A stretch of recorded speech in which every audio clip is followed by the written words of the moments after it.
welcome to Beerfield. I am your host at Beerfield Hop with two P's, as always, joined by my ride or die, the OG at Beerfield Theory.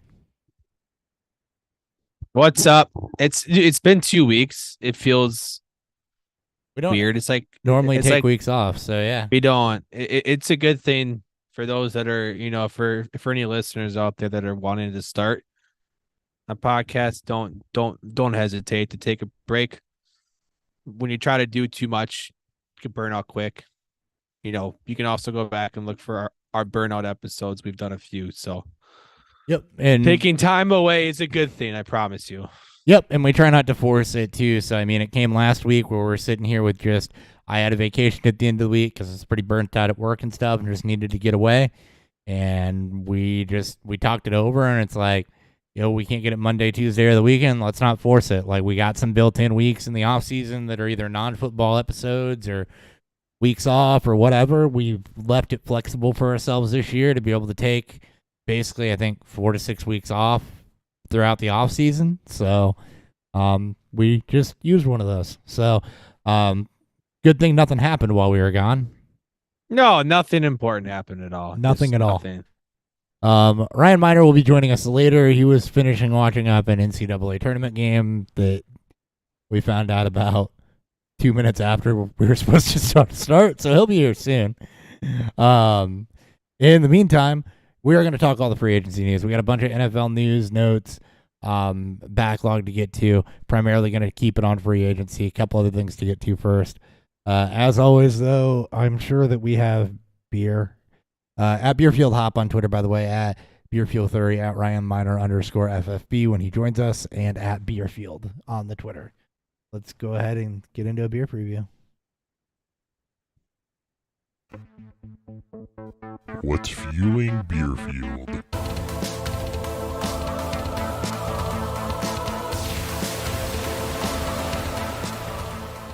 This is a little weird without the third. It's what we were for 3 years now. It's been so we've been doing it with three of us for so long. We've fallen back to right. I mean, it's all good though. I'll go ahead and start. I was in Indiana, so I picked up some Sun King stuff I can't get anywhere else. So I have Sun King's The Flying Cupcake. So this is a collaboration blonde oatmeal stout made with yellow cupcakes that were filled with mixed berry compote and iced with white chocolate icing. So it's cupcake beer. I've seen a couple people do these. I'm not really sure like how all of that plays. It seems kind of gimmicky, but let you know about halfway through. Sun King, though, typically does some really, really good stuff, so I couldn't pass up an opportunity to pick up some special stuff from them while in Rome or Indy. What in Rome? So I'm drinking kind of neighbors to Distill, White Oak, one of my favorite local breweries, one of my favorite people in the fucking world, Brian, who is one of the co-owners. This is their Irish red style red ale. It's called Mogile Mere.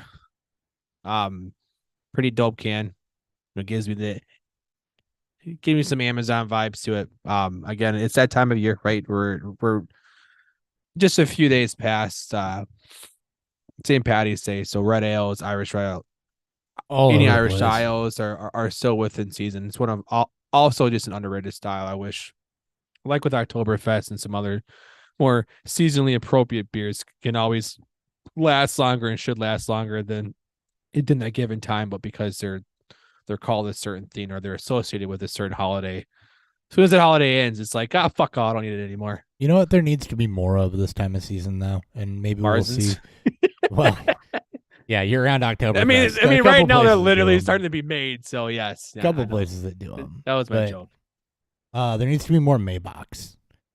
I want more Maybachs or Helles Box this time of year. There's only like one or two that we can get, at least in the St. Louis area whenever they drop. So I'd take some Urbox too. I mean, basically anything or Helles now, I'm all about. Yeah, just anything that's got a little bit of backbone to it, malt flavor, whether it be sweet to dry, it doesn't really matter to me. I got a honey chamomile blonde and a fermenter right now, so that's gonna be pretty good for. Yeah. All right, we'll give you a full review of those about halfway through. It's only 12-ounce can for me, so it'll probably be a little less than halfway through. I don't think that's long. Let's go ahead and get into the news. We do have a couple things that aren't free agency related, and then we'll jump on this free agent bandwagon. News. Hey, hold on. Sorry. He's here. Sorry. Pardon me.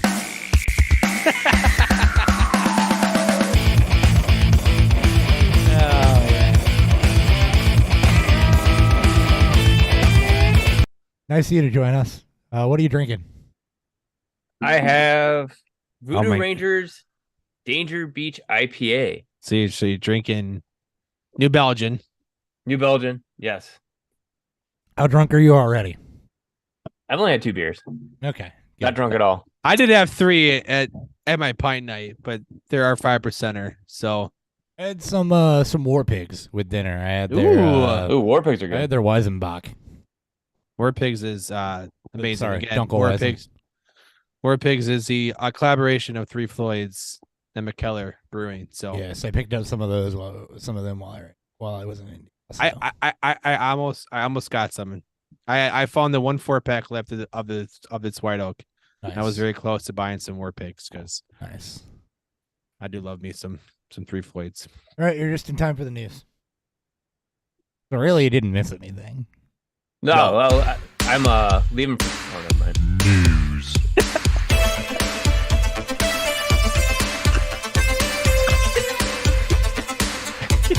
Oh, never mind. You're what now? Nothing. I'm not doing anything anymore. No, what were you gonna say? You're leaving I- somewhere. So where are you leaving to? Florida tomorrow. Oh, nice. Tomorrow night for a week. So On vacation? yes, spring break with the kids. Sweet. Nice. That should be fun. That's awesome. You can find our beer there, so go and buy some distill. Distill, not you can't find my beer there. You can find his beer there. You, you can find the brewery I work for. They're Yeah. actually our number 2 selling state. You can I'll also look Let me for it. see. you can also apparently find Polish beer that Distill makes down there as well, as I learned this past Not week. anymore. Not We anymore. don't. Our contract is ended with them, so we don't sell it. But yes. Well, you can there's still find stuff on the shelf that says it's made by it. I'm sure, Distill I'm down sure- there. I'm sure. Of course there is. I mean, it'll still say that. I actually still have one in my fridge. I haven't drank that one yet. Nice. All right, couple things to get into. We'll start off. I don't want to call it sad stuff. We'll call it hopeful stuff. Foster Moreau announced that. So it's bad news. It's not a bad thing necessarily, if that makes sense. It's sad It's news. sad news, Sad news. but it's good the way that it happened.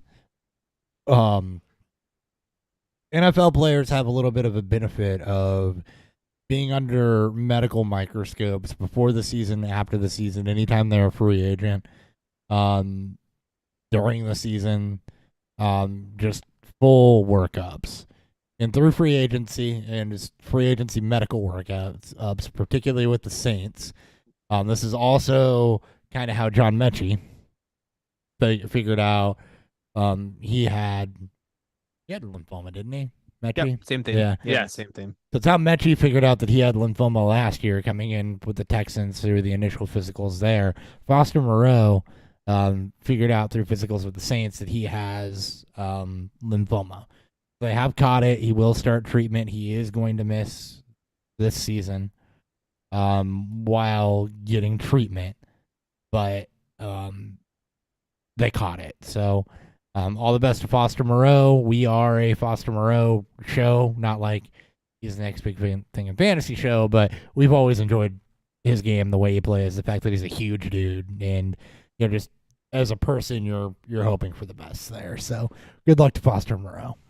It always hurts to see in an industry in which you have a very finite amount of time to make your mark and to make a living from it. Honestly, to see it ripped away from something that's out of your control, it's even more painful to watch. Have to see someone have to go through that. You work your ass off, through Pee-wee all the way through college, and through Foster battle with injuries, during his time with Old Miss. It was Old Miss sounds right.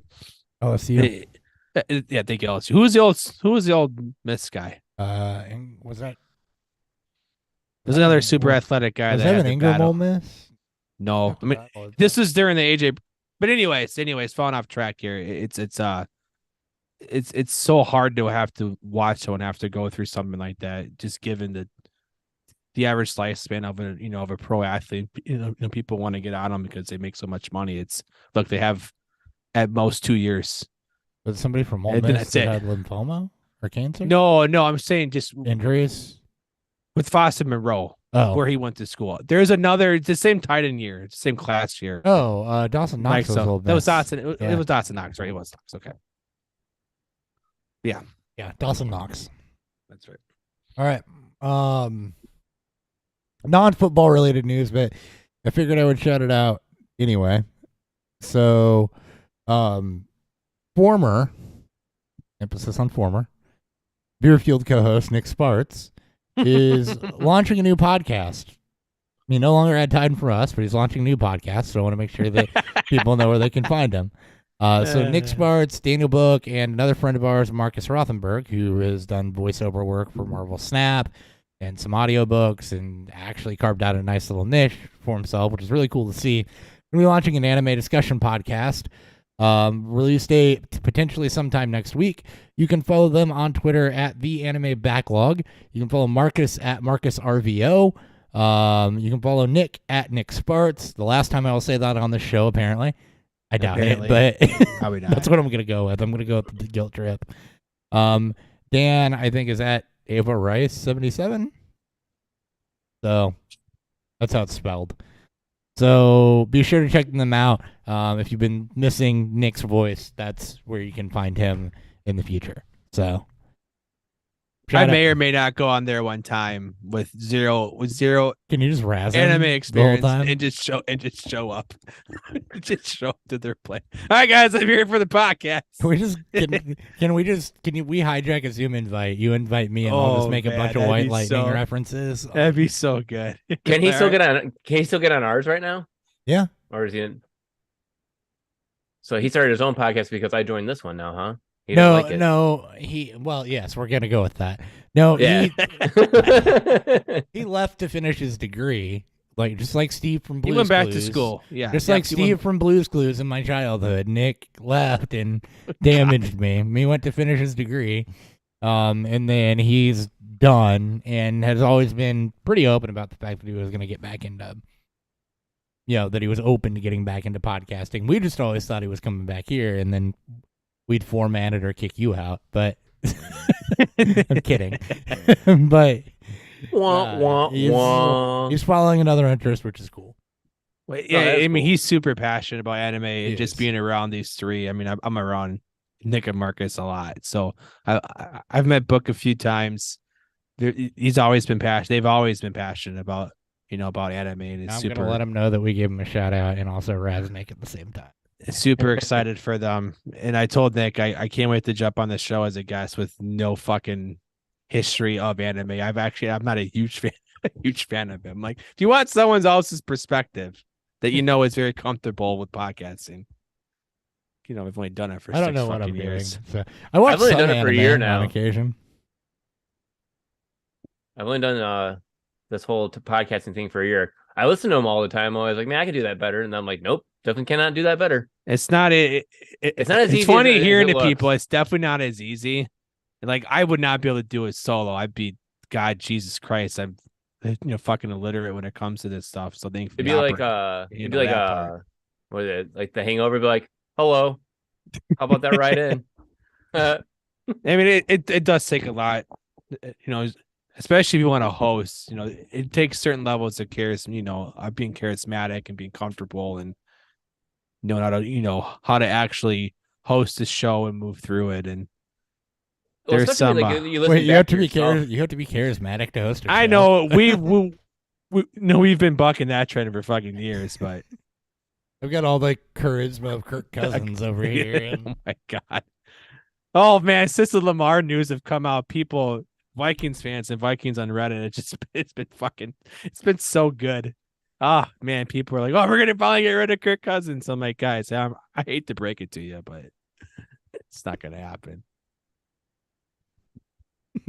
Hold on. Oh, good times. This makes for great TV.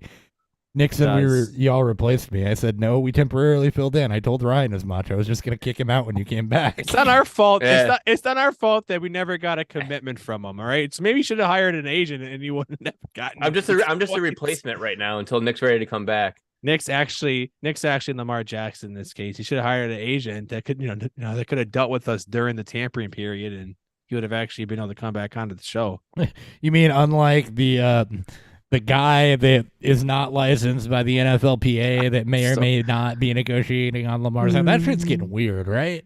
It's Going south for him. It's so saga. It's been bad for him, and and unfortunately for Lamar, he gets to be the poster child of this because he doesn't have an agent, and the league apparently doesn't want to offer guaranteed deals to quarterback. So again, fuck you, Jimmy Haslam. So, and Deshaun Watson. We got Rocco in the chat. What's up, Rocco? Rocco's modern life. Okay, I'm sorry, I can't. All right, let's go. All right. Dan's like, let's move before you offend somebody. Keep going. You offend somebody? That'd be me offending somebody. Remember those days? Who'd you offend? Are Oh, I finally have yeah, I remember that. I But finally we're have not- a filter. I've pissed off a few people with one comment. So Yeah, he did. I'd That say we're was- not in Kansas yet. It So was year 2, I think. and we were pretty bad. I don't remember what you said. It was about Joe Mixon. I know exactly what I said. You- I remember the whole ordeal. Do you want to repeat it? Nope. nope. I mean, it'd still be funny Free now agent friendly. in a dark comedy kind of way.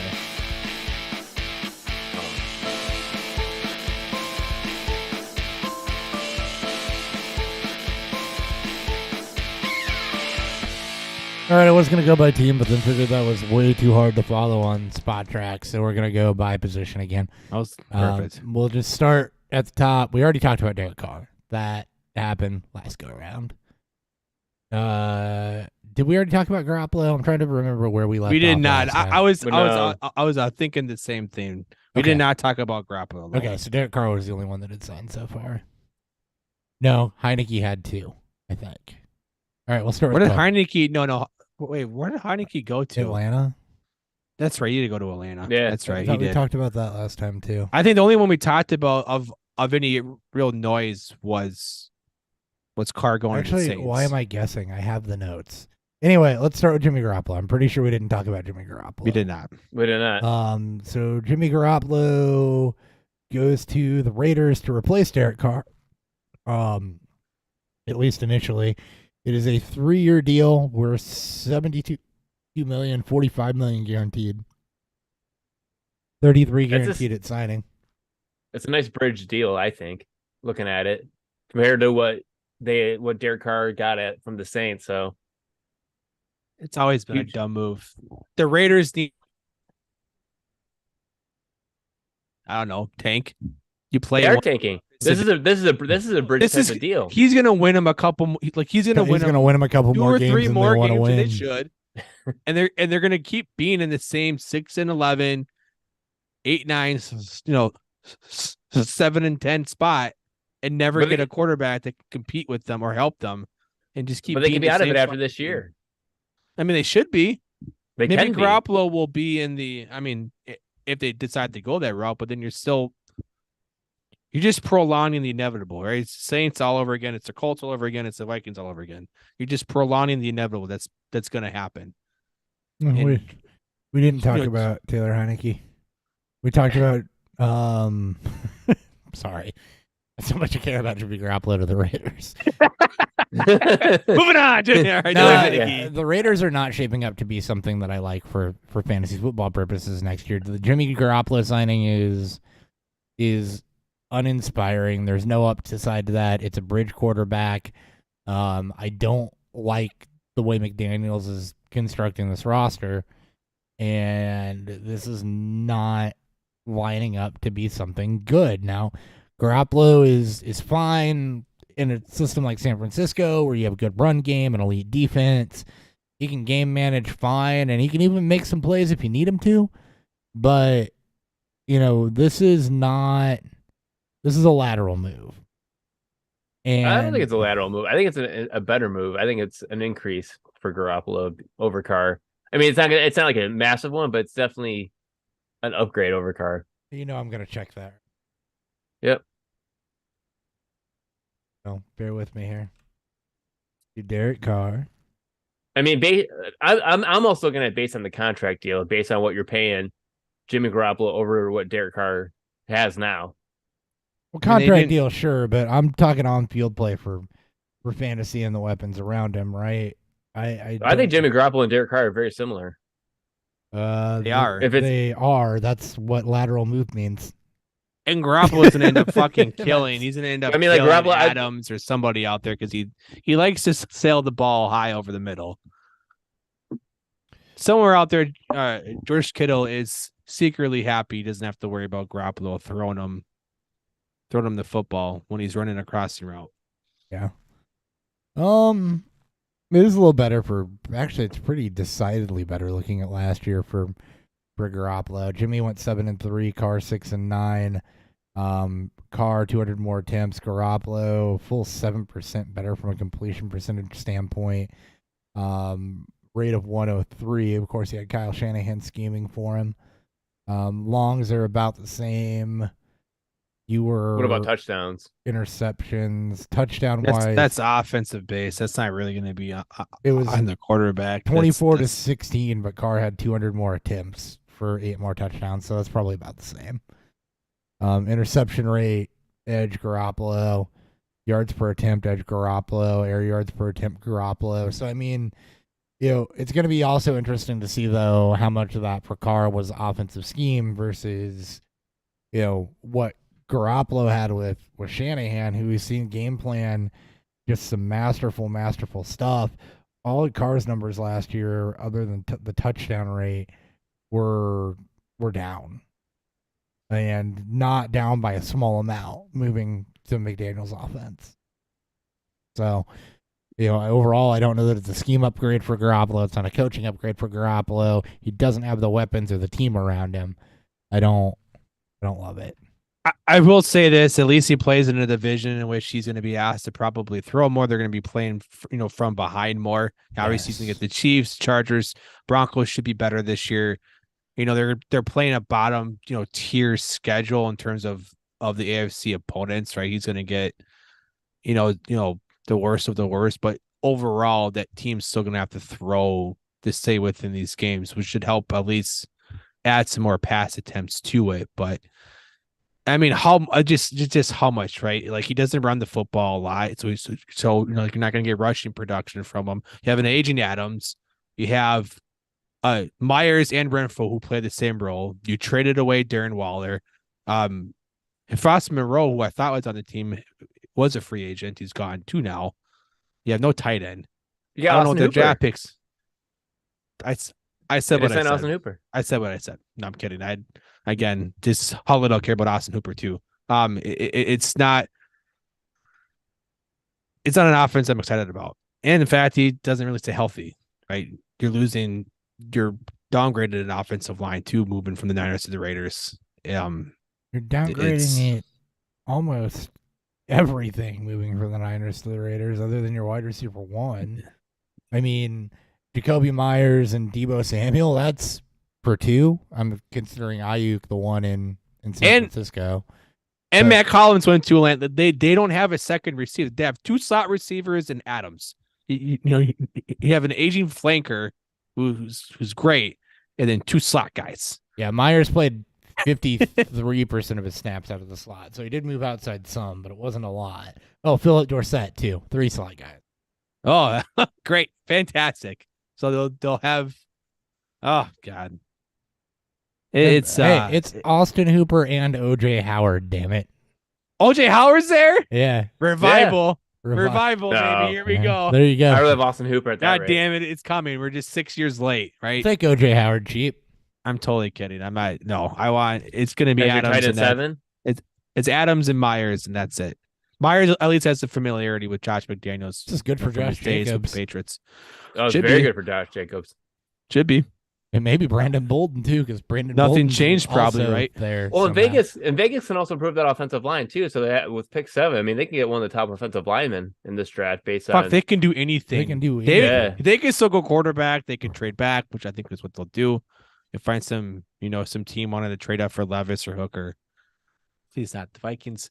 And you'll see them probably move back and keep adding picks. The Vikings are moving up to get I Will do. Levis. Yes, I hope so now. I don't. I know KOC likes him, and I saw the Daniel Jeremiah new mock draft. I will legitimately leave Kansas the draft. City. He's just I gonna will get in his fucking car. leave. Just gonna I get in would his be car and so drive back to pissed. Springfield. I would just fucking leave. Nope. I'm Good done. thing we're not that far from it. It's just I'll like, go walk back to the verbal. We're Nope. I'm done. Dan's like, we're going to the draft. No more. We're God. disc golfing. This the is rest why. Of the time. This is why. Like, just go out and give an offer sheet to Lamar that I could be fine with. Yeah, For they're God's sakes, dude. I know they won't. I know they Not won't. happening. I Are don't we wanna done see on it. Jimmy Garoppolo? We're done on this. Yeah. All right, Taylor Heineke signed with Atlanta, 2-year deal, $14 million, $7 million AAV. You're bad at math and can't figure that out. Sorry, $6 million guaranteed. So I don't know if that's all in the first year, and it's pretty much free the second year. This is okay if Ritter doesn't pan out. Atlanta's going to start placing some pieces. Heineke has starting experience. He's produced decently well. He's going to push Ritter to see, if they can get the most out of him, which Atlanta does need to figure out before they pull into a window with some of their other positions, is what they're going to do with the QB position. So, it doesn't stop them from doing anything else, but it's a proven backup that can start, that has won some games in the starter. It's good depth, and the athletic skill set is pretty similar to Ritter too. So I think it's a solid move. Doesn't mean a whole lot fantasy wise. Super flex. He's a QB3 that you can just hang on to because he'll probably draw some starts at some point. I think it's okay. I've actually like what the Falcons have done this entire free agency. They've established themselves as we're gonna get big up front. Yep. We're gonna trade for one of the league's best blocking tight ends, which is always a weird thing to see. But you paid heavily for your offensive line, which is always great to see.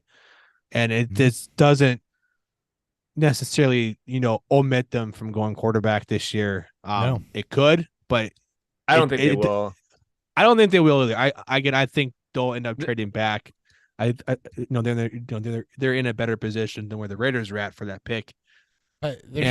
Yeah, it's this is a great signing. I don't believe in either of them, but obviously you want to have someone that can push Ritter to be, to see where he can go. And this is still a very winnable division. And oddly enough, that the best quarterback here is either Baker or Carr at this point, or one of these two, or whoever the Panthers take at one. Yeah. It's a very winnable division for either of these teams, and for the Atlanta to identify themselves as probably a more of a run first offense. With the moves they've made, it makes sense. Yeah. Good. Well, plus the way that Atlanta's building too is they're building, like you said, the offensive line, and then they'll probably do more defense also. So they're the Lions. They're setting themselves up for a quarterback, and they've invested a little bit in the defense, going out and getting Jesse Bates from Cincinnati to put with AJ Terrell on that secondary, and Casey Hayward, who's on the backside of his career, but has been good. So they did invest a bit there. Mike Hughes, a former Viking, there you go, and former Lion. But other than that, I mean, the offense, you can see what they're doing. There's direction with the trade for Smith and signing Hollins to give you two big outside wide receivers and him in London. And Tyler Algier had a really big receivers. Yeah. Algier had a really good rookie season. As a back, and you still had Patterson to work outside as a receiver.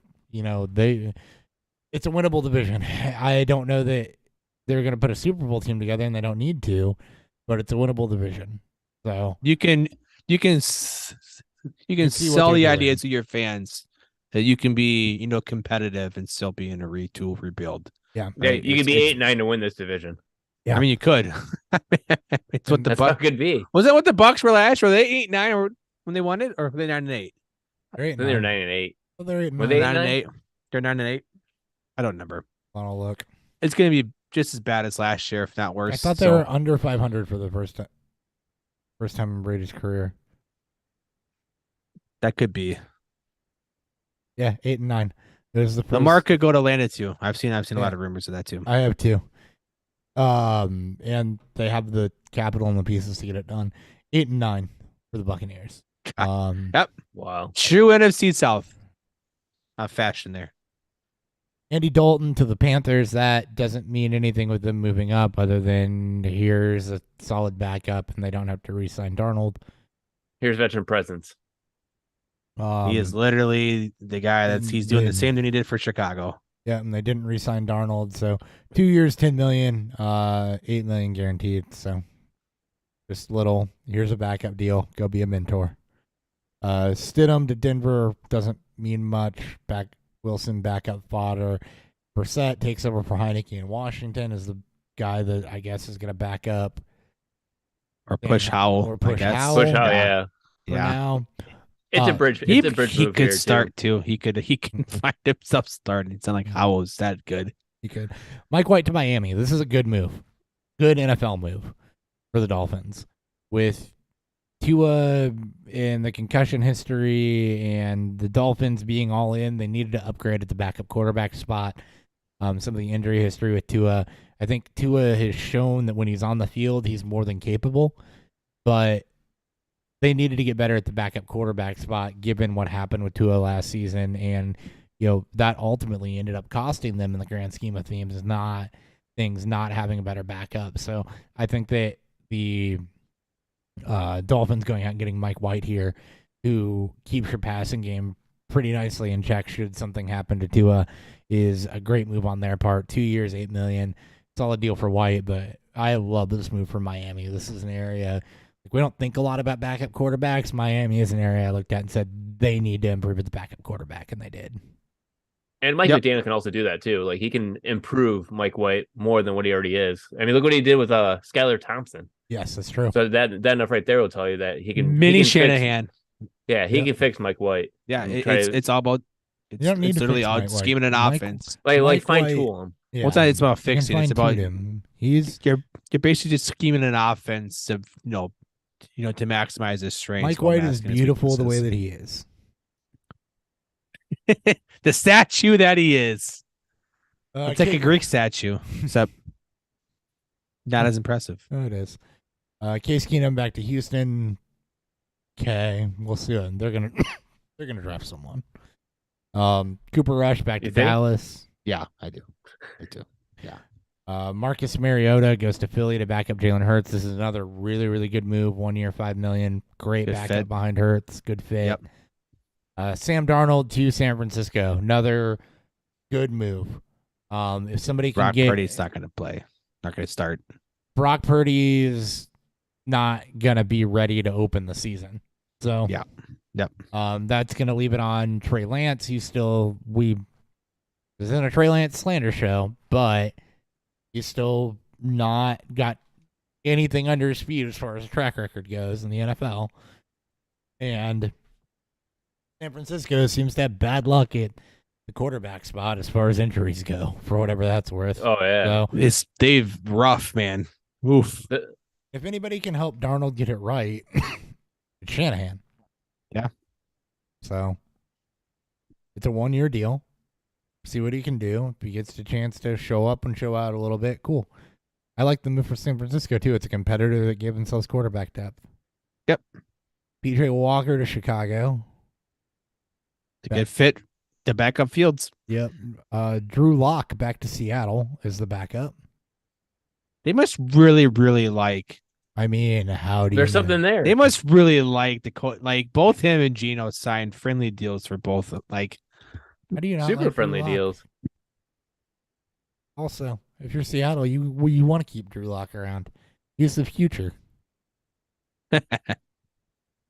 Past, present, and Speaking of future, Baker Mayfield. Yeah. Yeah, 1 year deal in Tampa for Baker Mayfield. They really like Kyle Trask allegedly down there, but this will give somebody to push and compete.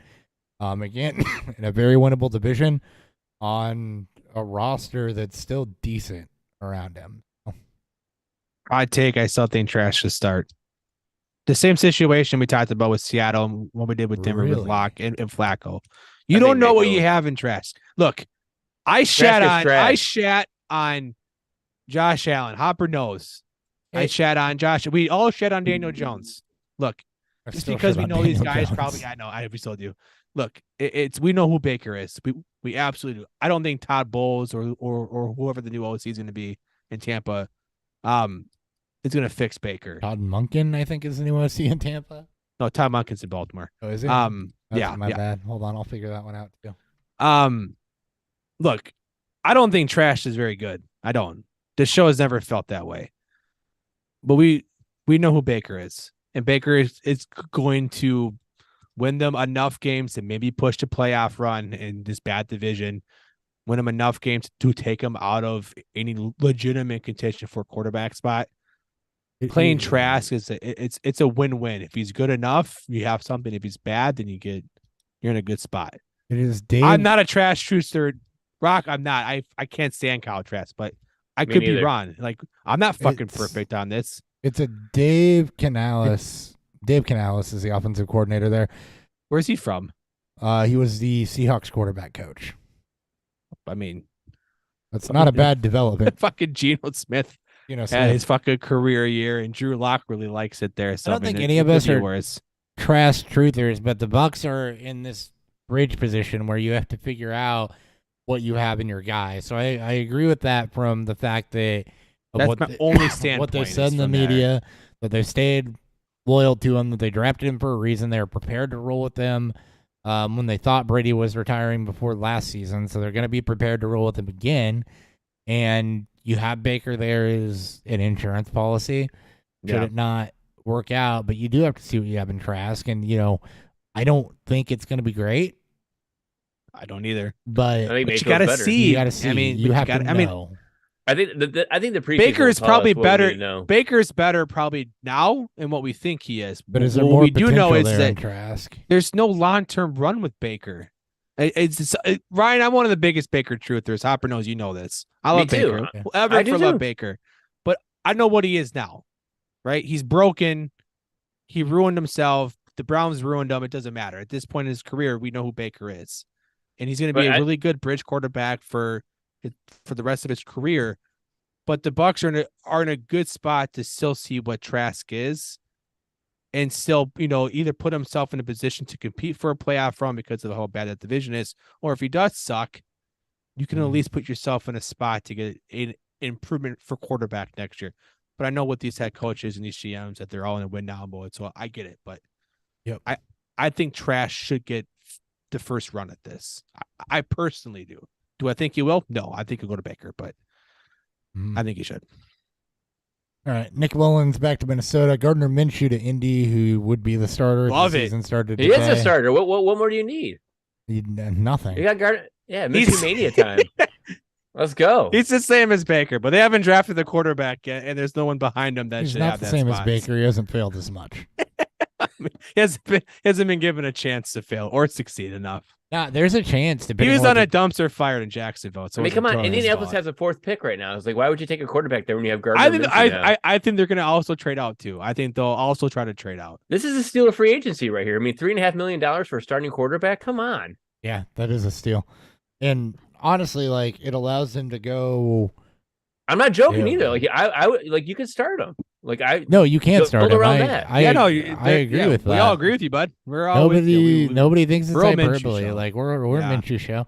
I agree with that, and I think this allows them to move back, add draft capital, and then take a shot on one of those higher upside guys that might be floating around later. or improve that offensive line they have. I mean, the Improve the offensive line's starting to O-line, age. spend it elsewhere.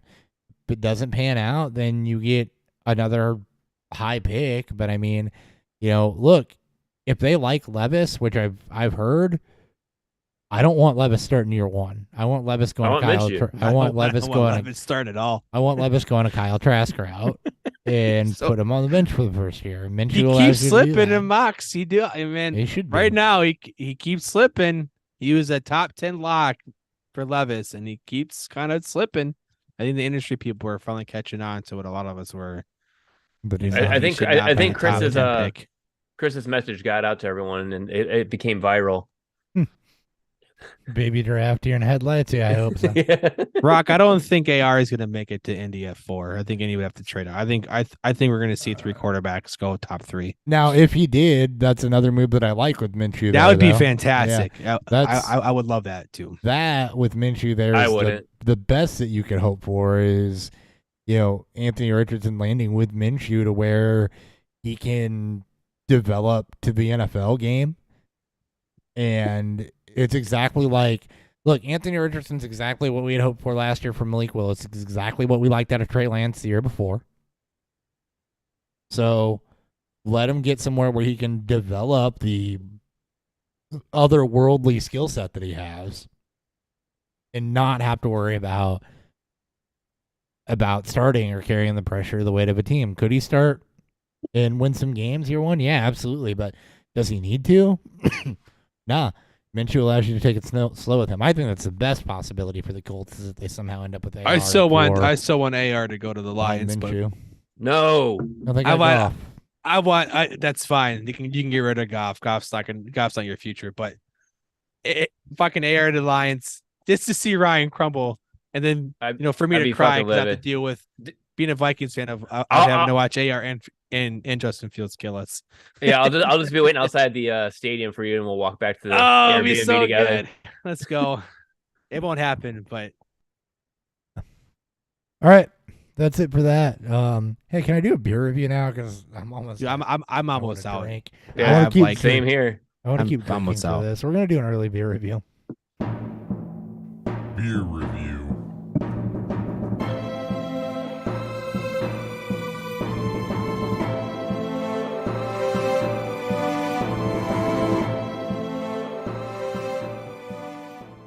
Before I do that, by the way, just looking at what's left for quarterbacks before we get there. David Blau, no one cares about. Carson Wentz, Matt Ryan, who hasn't decided to retire yet. Leave that. Bridgewater is also out there. Chase Daniels looking for his next backup gig. Nathan Peterman looking for his next starting gig.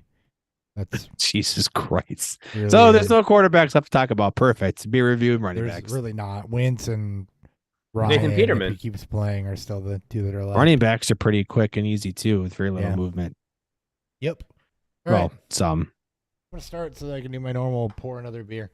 I said cupcake beers are gimmicky. This is really good. So it's a white oatmeal stout, and it does have that body. It's got a creaminess to it. It's a little bit lighter than an actual stout, but it is it is creamy. It's smooth. It's sweet. The white chocolate and some of that fruity compote or whatever. I don't know if it's compote or what, but there's definitely like a berry fruitiness to this, like a raspberry, blueberry type note to it. It's not tart or sour or anything like that, but it's sweet. Not sickeningly sweet, not overly sweet. It's very crushable, obviously. I've been trying to nurse these last couple of drinks. It's got fantastic flavor. Sun King hit this one out of the park for what it is. Not a lot of malt character. It really allows some of that berry compote to shine with a bit of vanilla and a bit of sweetness to it, and really lets the body kind of take over for the beer. So just a little drying and a little bitter on the back end. Again, not unlike a stout. Keeps you coming back for more. So good job, Sun King, as normal. All right, so since I came in late, I'll go. And I had New Belgium's Voodoo Ranger Danger Beach IPA, which is a nice tropical. It feels like a beachy IPA. Didn't have that nice grapefruit taste on the front. Even in the back, it's like even crisp, and you still have that grapefruit aftertaste. And it kind of no pine for once, and a little bit more of a citrus, almost a little bit of acidic afterwards. Not a bad acidic, but very good. I like it. Again, I am drinking Mogaio Mir. My God. This is from White Oak out of Bloomington, Illinois. Neighbors to the brewery that I work for. This is their Irish style red ale. Again, can art. Look, it's very traditional style. It's a little brighter than what I'm used to in terms of the hop floralness from the mouthfeel, but it's light in body. Generally these are going to range under right about 4.5 to 5%. Very easy drinker, very, very crushable because it doesn't have a heavy body or even a medium body. They kind of help, fill you up a bit more. So if you like this style, if you like this time of year, and you can, for some reason, find white oak, suggest picking this up. All right. Is that all the beer reviews? That is. Yeah. All right. Arby's we go. I had poured some of my own saison here, so be drinking that for the rest of the show. Nice. My London Brown, but I'm having keg problems there. I got to figure that one out. All right, running backs. From the top, Dan will be said he missed this. Miles Sanders goes from Philly to Carolina. So Panthers on a 4-year, $25 million deal, 13 guaranteed, 11 at signing. So they've got a potential out at the 2-year mark on this. But Miles Sanders lands in Carolina on a team that just lost DJ Moore with some familiarity there. I don't hate this. Foreman's no longer in Carolina, so Sanders is going to have a shot here. He's going to have a shot on a team that's going to want to utilize him, I think, and going to want to run the football a bit. They obviously traded DJ Moore.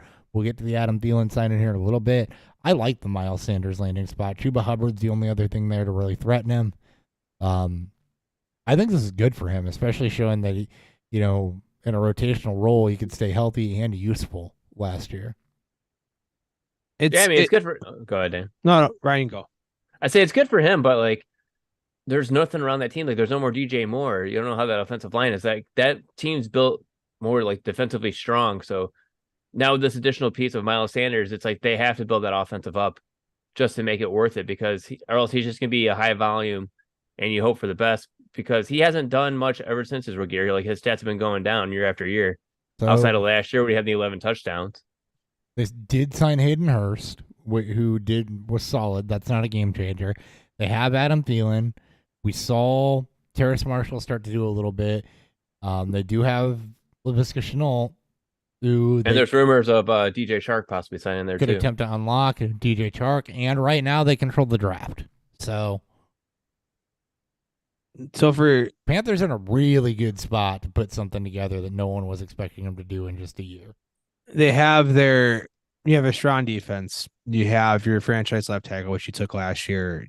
You're going to take Stroud Young, whoever you feel is the best quarterback in the class, will likely end up being the best quarterback in that division from day one. Let's be honest. Look, it's a downgrade in touchdown upside and offensive upside from moving from the Eagles. Their hyper efficiency, the way they run their offense, running that RPO. It'd be a bump in volume, though. He's going to lose that efficiency. The volume should be there, I would assume. Sanders' track record of staying healthy is not great, and he can be an up and down pass catcher, but he's probably going to be the bridge offensive piece you have for the next year or two as you get your new quarterback up to speed. You take Stroud, you take Richardson, you can recreate the RPO option which he had out in Philly with Hurts for a couple of years. I don't think he's going to have a lot of touchdowns. I don't think he's an RB1, but I think he's a solid RB2.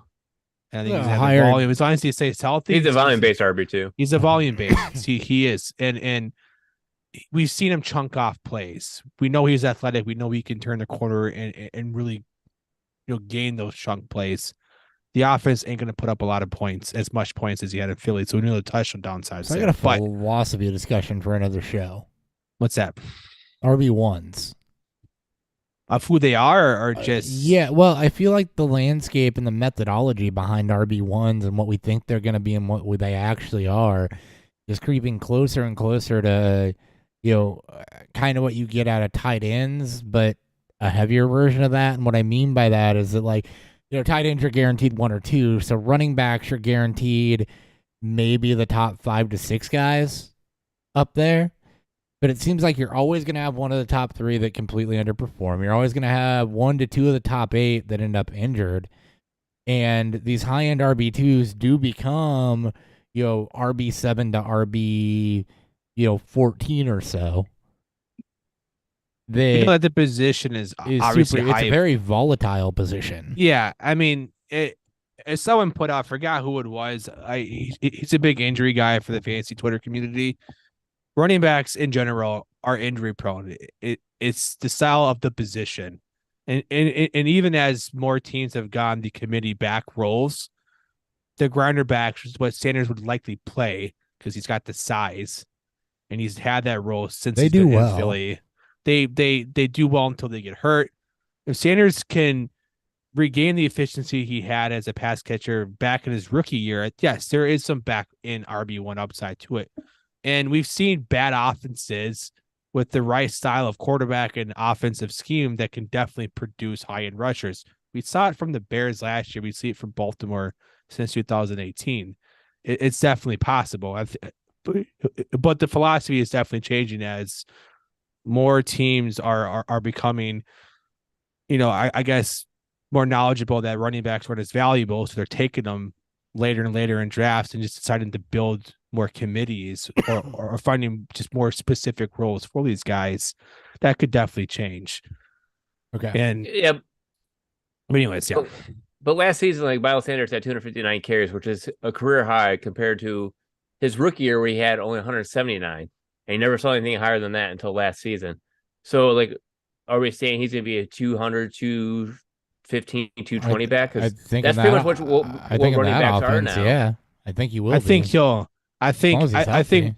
healthy. I think what we'll see is them lean on him as their offensive piece early on Him in and Chuba games. Hubbard as like a rotational piece. Yeah. He's always been a change of change of pace guy. No, I mean like mean, rotational, like him and like Chuba Hubbard be rotating in and out. No, I think, well, yeah, a change of pace guy.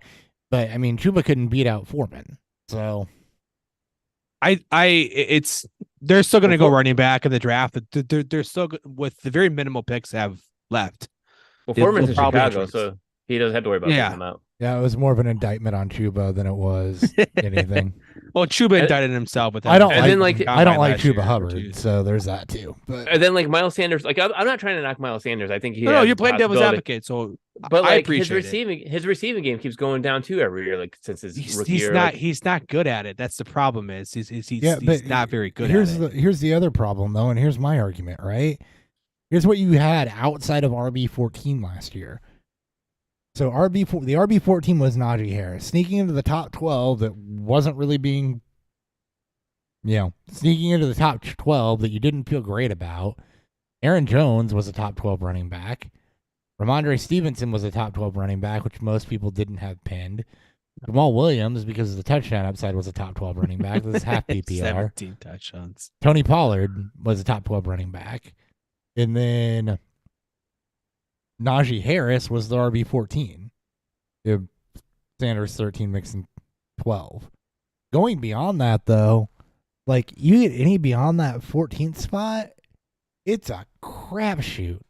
And I'm going to bet on Miles Sanders being in that top 14 over, a Leonard Fournette or Zeke Elliott that's changing teams, James Conner, Jerick McKinnon was up there as a running back too. DeAndre Swift, who was nothing the back end of the season, was a running back too. David Montgomery, who missed significant time. Zeke Elliott, who was bad. Alvin Kamara, who was not great. Kenneth Walker, who missed a good chunk of time. Those are all those people outside of RB14. I'm more than willing to bet on Miles Sanders being a top 14 running back. It's all going to come down to ADP, right? Hopper, you and I have always been in the same boat. We don't hate players. We hate ADP. So it's going to always be based off of player value. Sanders will likely stay about the same, right? Mhm. It's his backfield. Probably. I don't see them. They don't have any draft range. capital unless they, for some reason, trade out of the 101. They're not going to regain draft value. oh no, Right. So they don't have a lot of picks to draft a running back, regardless of what day it is. Do I think they will? I think they'll use one of their day threes to bring in some probably some pass catcher or somebody. Deuce Vaughn. Maybe he may even go too high for them. That's true. It, All five of them. Yeah, right. It's he's a volume play. I say RB2 is because I don't think the offense is going to give him enough scoring opportunities for me to feel comfortable to say that he's going to produce 10 plus touchdowns. It's where the targets come from. Mhm. And if he gets those, he's not a good pass catcher. He's okay enough, but Yeah. it depends who they bring in. So again, we can have this discourse. We can keep moving a lot. will. It's a good conversation to Yeah, have we because will. Yeah. it is the landscape is changing. Absolutely. But you're also hitting draft time where you got to start thinking about what am I doing with some of these We're in pieces best ball that season. moved. We're in best ball Right, season yeah. too. We're in best ball season. But you're in rookie draft season too, where you're moving people around. And, Sanders, I don't think it's an upgrade. I think it probably solidifies him about where he was last year in that RB13, RB14 range, though. I feel pretty good about saying that. I'll take him as a mid RB too. Yeah, I think, early to yeah. mid, yeah. I think he's a firm RB2.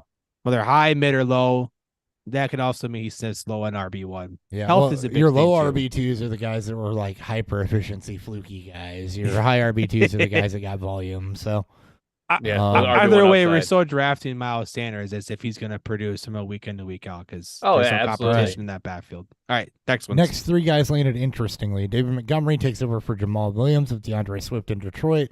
The 3-year deal for Montgomery worth $18 million. Pretty much locked in the first 2 years at $12 million. There was $8.7 million guaranteed at signing. So David Montgomery going to Detroit. Swift, I think after several years, we know that Swift is not going to be an every down back. Ergo, No, you need somebody No. like Monty who I like this move. I love I think this it's a move. smart move. It's a great move. I love it. I love the signing actually. I'm going to see if you guys are here with me. I think by the start of redraft season, when a lot more of the casually competitive guys come back, I think Monty's going to be drafted higher than Swift. I think so, though. too. I agree. okay. But I think they're gonna be super close. I think it'd be They're like both going to be in dead turn. zone. They're Mhm. both going to be rounds 3 through 5, and it's going to be Yeah. like, And do I want a high end receiver or do I want a split backfield in hopes that he can replicate Jamal Williams from last year? And he doesn't even, but I think here's the thing. He doesn't have to replicate 17 touchdowns. He can go high single digits with the fact that I think he's a more dynamic tackle breaker, a more dynamic runner in between the 20s, and he does have a little bit of receiving ability that he's developed since he came to the NFL. He is a better. He's. I Better think than he's an Jamal overall Williams. better back than Jamal Williams. Yes. As much as I love Jamal Williams' personality, I'm a huge fan of Jamal Williams. But I think he's an overall better back, too. So I don't even think he necessarily needs to get the touchdown production. But, I mean, you've got double-digit touchdown upside there with a bit between the 20s. I'm not talking 17. 10 to 12 is not out of the realm of possibility, though. No, I think 10 plus is definitely in his realm. I mean, Yeah. that's great. I mean, just look at it. They're the betting favorites for Vegas. Yep. Win the NFC North. They're the betting favorites to be the top win total. Obviously, same thing, but they are different bets, which means more positive game scripts, which means Swift gets hurt because he's going to be more of the pass catcher. Monty obviously boosts until we get what their ADPs end up at. I think Monty's going to be a good value pick in July, then end up being probably a less desirable when he creeps into round 2, early round. He 3. won't creep in round 2. But I think they'll be 4 or 5. Yeah, it just depends on like the value opinions definitely sway from one end to the other, and I can definitely see Monty in his high end spot, given how many people really love Detroit and are very excited to see what fantasy production He's also Detroit will bring. He's also a good target if you're a competing dynasty team. They're both. Yeah, well, he's for right If you were now, traded from, like, especially 2 weeks right ago, it would've now. been better. Yeah. He's a good late. Like, just trade your late. Just trade your late Late first first. this year for him. Like, Yeah. who the fuck wants that pick anyways? Like, you don't want to deal with that. Just trade your late first for Montgomery and a mid to late second, and you'll be just as happy as if you kept that late first. Fuck this draft class. Anything else on Monty? Because there's a really good transition here to the guy that he replaced.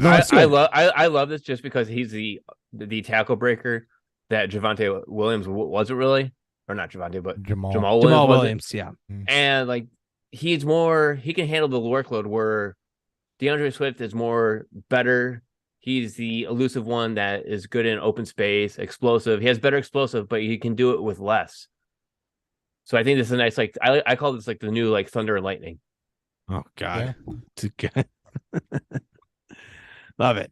Speaking All of right. Jamal Williams, he goes to New Orleans on a 3-year deal, $12 million, out after 2 years. So, he's also going to land in a spot where he's going to be expected to be a grinder, but an offense that's really going kind of the other direction. They did add Derek Carr. Nowhere. That does help them a bit. But, first off, even if he was still in Detroit, 17 touchdowns, we're going to project to regress. Well, 15 of them were within the 5-yard line. Right. So I always got to remind people that it was 1, 1, 1, 1, 1, 1, 1, 4. I think it was 13 and 52 were his other 2 ones. Yeah. There's going to be a It's freaking regression there. He's fine as a back end RB2, I think, in that kind of no man's land mess because, we saw that Kamara is not. How can I put this? I don't see it like that. Kamara has to be suspended for me to take him as an RB2. If not, he's nothing more than what he has been, which is just a bench piece. Kamara's been so really disappointing without. Yeah, but so was Williams, though. I mean, look at Williams outside of last year. I don't want either of them. I mean, honestly, I don't want any of them. All right. So also keep in mind, remember when I say back end running back 2, we are talking the likes of. No, I mean, I don't think he'll make that far. I don't think he'll make it back end. I think I think if Kamara can stay healthy, the Saints offense in theory should be better than last year.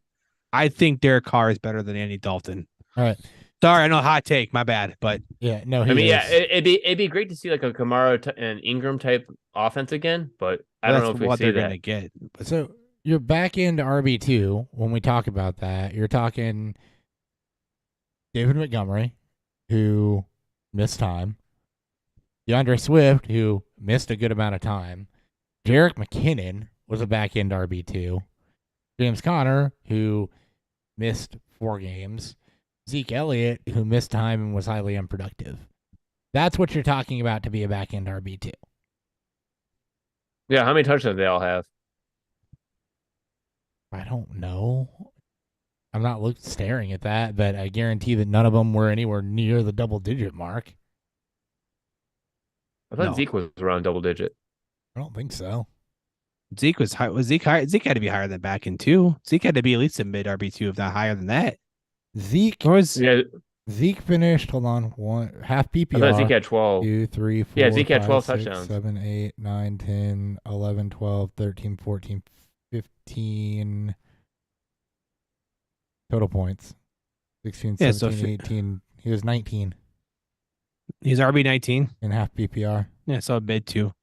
That's near the back. Mid to late. I mean, it's mid, right on the cusp of mid. But still, I mean, so he had 12 touchdowns. Again, he also had 800 yards. And again, it speaks to why I don't really want to. Yeah. I don't. Depends where Jamal Williams' value lies in. I have no interest in him this year on a worse Saints team than what he had with the Lions. If he's around 6, Kamara will be the only probably one. I'm okay with that. Yeah. Kamara was not good last year either, and that's what I'm basing this on. Kamara, since Ingram left town and the offense has really fallen on Kamara's shoulders, he has not been the same player. No. It's that hyper efficiency that we talked about with some of these other guys, though, that went away. Yeah. He needs the targets to come back. Javonte Williams, the touchdowns won't be there. Yep. Javonte Williams was mentioned a couple times, and very, very murky outlook on Javonte Williams. So to help with that a little bit, I guess, Denver went out and signed Samaje Perine. So Perine had been functioning primarily as a third down back for the Bengals, but did lock himself into having a role. So yeah, he lands in Denver as depth. You're not really chasing that unless the news on Williams is just bad. And even then, you still want to see what they do in the draft. Something to note, though, because there is a path to volume, at least, for Perine. Yeah, and it shows that they don't have to push Williams any faster to get back. Well, they also really want to have a running back committee there. who knows if Javonte would it's going to be a full-time back even when he comes back. That's been the risk with him, is that he hasn't been asked to be that guy since high school. And Denver is always, I think, Well, now they could have told us last year by not bringing back Melvin Gordon, but they did. and now how they feel about him. Peyton at the helm, but yeah, that's where Jahmyr Gibbs is going to go now, guys. maybe I wouldn't be surprised. I mean, I would fucking love that move. Right now, you have a murky outlet look on Javonte Williams, and behind that, it's Samaje Perine, Tony Jones, Damaray Crockett, Tyreek McAllister, and Tyler Beatty. Jesus Christ, that's rough. Has-beens and never was. God, Beatty better fucking make the team in that, otherwise he's dead. dead. Yeah. He's actually, I don't know what Crockett is. I don't remember, but Jones, Williams, not necessarily known for their pass catching prowess. I guess Perine was made to be that, but Beatty's really the only natural receiver there right now, so he better make the team. He fucking better. Will they draft Jahmyr Gibbs? Other than that, Miami's backfield didn't change. Madison's back to the Vikings. Justice Hill back to Baltimore. James Robinson goes Jets to Patriots, replacing Damian Harris essentially behind Stevenson. That's his role. He'll compete with Pierce Strong and Kevin Harris for the RB2 spot behind Stevenson. Mm-hmm. And I would assume Strong or is it Kevin Harris? Is it JJ or JJ Taylor? JJ Taylor as the primary pass catcher. Yeah. We'll see. See if he makes the team. $2 million deal.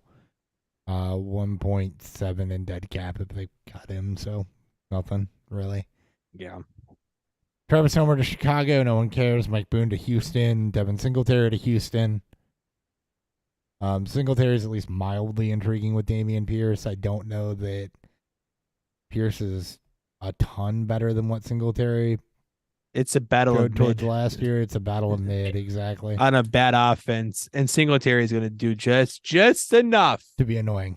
And top of Houston, if they could also still just draft a late day 3, high day 4, or late day 2, high day 3, like they did with Pierce last year. Like, well, and Pierce also started falling apart down halfway at the end of the season. Yeah. So I think this is a good move for them because the depth behind him was nothing. You had Rex Burkhead and a bunch of retreads. It's not what you need. You need to actually someone who actually has skill set that's young, not pushing 30, 32, 35 years old. Devin Singletary is still young. He's only 25 and a half. So and he has that's not bad. Yeah, but he runs like he's 38 years old. So but I still rather have that young depth than the old. he'll stay on the team. I still think they're going to draft the quarterback. I still don't draft the running back though. I don't. Oh yeah, I still see another day 3. It'll be because I think they still have Rex Burkhead on their team, who's 110 years old. So yeah, something like that. Singletary definitely has a set. He'll have a role. Like I said, he'll be if not win the role outright, he'll be annoying to Pierce. It just depends how you feel about the backfield. And I don't want either of them. So nope, same way. Bad offense. Definitely a set though. Deontay Foreman to the Bears. I like it. But I don't know. Him and Herbert are going to battle it out for between the tackles, and there's a big old question mark at receiving back because it ain't Travis Homer. It's the same offense from last year. Yeah. That just got improved by a much more improved receiving core. So more touchdown upside on the offense. Hopefully now they're taking Bijan at 9. I'm gonna laugh so hard because it's gonna be such a fun move that I'm gonna have to shit on because I fucking hate it. I'll fucking hate the value. Like why? Because they didn't get Saquon Barkley in free agency. Yeah, I don't think. I think the Bears are too smart to take Bijan at 9.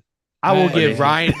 Ryan Poles is too fucking. He's had such a great free agency from the trades, the I- moves he's made. He is too fucking smart Yeah. to take an RB at 9. I That'd agree. be such a dumb move. I That'd be agree. such a dumb move if he did.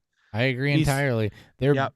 better positioned in the second round. They're going O-line. They have positioned themselves. They're going to go O-line. Yeah, They need the O line. They do. And- And, yeah. well, here. Okay. I know they disappointed you for a long time, buddy. No. Foles no. is not dumb enough. They to need take an the RB9. they need the O line comment. There's actually was a big back and forth about this that I don't disagree with on Twitter. Right. Yeah. The Bears were number 1 in clean pocket time and time to throw. The Bears O line was not bad. The problem was, and I put this on the lack of viable receivers. What were Justin Fields' problems coming out of college? He had to see it to throw it. He didn't throw it to anticipation, and he took a while to get through his progression. So you need your number 1 read to get open. There's a way that Fields can work in the NFL, but you need your guys to get open. And they didn't have anybody that could do that. Fields took a lot of hits and a lot of sacks. Fields had more time to throw than anybody else in the NFL by a full second.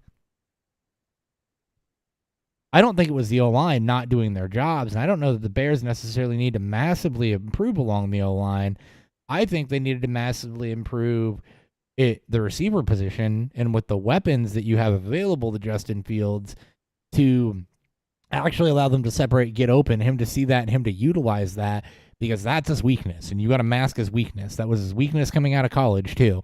That's what it was. But if you look at the numbers, the Bears O-line was not at the bottom in pass protection. They were near the top. But Fields is holding the ball for 3.7 seconds of play, which is tops in the NFL. Yeah. You hold the ball that long, you're going to get pressured, you're going to get hit. Yeah, he's waiting for guys to get open. He's waiting for the play. I mean, that's something you'll also coach out of him. Like for him to last on in the NFL, he'll be coached into becoming a better processor, and the right scheme will obviously help. I'm just saying, don't be mask it so up. sure they're going offensive line there, because I don't know that they I want need them the to go offensive receiver line as I much want as them they to go need receiver. or pass rush. They desperately need pass rush. I want them to go JSN at 9. Absolutely. Claypool and Mooney are both free agents after this year. I would love for them them to go JSN at JSN. 9. If they don't do that, they need to go pass rush. They did good with the linebacker core and free agency. The secondary is in place. They're decent. They need pass rush. That is their biggest need right now to me, is pass rush. The trade for DJ Moore took it away from being wide receiver. Wide receiver's second still. So that's just kind of my rant on everybody thinking, this notion that the Bears had a bad offensive line. No, they didn't. They had a lot of moving around and shit like that. Poles actually assembled a good offensive line, though, as a former O-lineman. They did their job. Fields holds the ball for a long time and didn't have receivers that could get open. Yeah, but I mean, do they have a solid left tackle? Because I mean, if they get Paris Johnson Jr. there, I mean, that would solidify that offensive You can line. al- It's you can never Ron always Choice to go improve, offensive but line. you've- Never Ron Choice. You've to go also offensive line. you've also seen for so long, though, that you can go with a high round tackle, and unless that offensive line can play and mesh as a unit, you have a problem. So, you don't. It's not like you can just plug and play a lineman and holy shit, here's a good upgrade. Right now, it's All right, so put it at right tackle. Right now, it's Braxton Jones, so it would be an upgrade. They did grab Nate Davis from Tennessee to play guard. Mustapher's gone. They do have Cody Whitehair at the other guard position. And right now, Tevin Jenkins, who played guard last year, is at right tackle. So they absolutely could go tackle. I'm just saying, based on last year, they don't have to. It's not wrong for them to go pass rush or wide receiver there. Was Braxton Jones a left tackle last year? Or was he right tackle? I believe he was. I think he was left. Wasn't he? I feel he was left. Thought he was too. All right, so then you solidified that right tackle. I mean, it's. I feel like you solidify your offense or defense by going offensive lineman or defensive end. And Hey, right you're gonna there, build from that's You're going that's to the build from the perfect spot to trenches pick out. at. Yeah, Yeah, that's the perfect spot to draft at right now. And it's all with going to him. be based on how the draft falls. There's going to be 8 picks ahead of them unless they decide to trade back. There'll be maybe more.